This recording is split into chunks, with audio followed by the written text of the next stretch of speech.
Қазақ тілі мен әдебиеті 6 сынып. Дәптерімізге бүгінгі күнді жазамыз.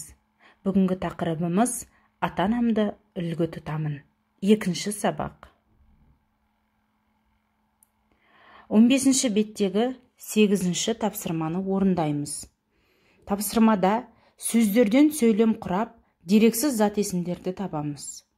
8 тапсырмада үлгі тұтамын, балажан, өзімшіл, жауапкершілік, қатал, талап, қолдайды, түсінеді сөздеріне сөйлем құрау керек. Мысалы, әкем мен анам өте балажан.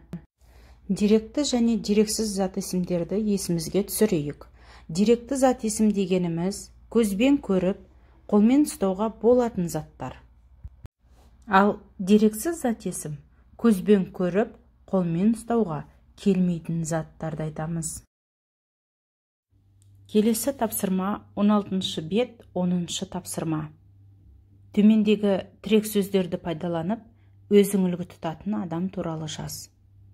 Мысалы, мен өзім туралы айтатын болсам, мен анама ұқсағым келеді. Себебі анам мені үнемі қолдайды, үйретеді. Бірақ менің анам қатал, талапшыл.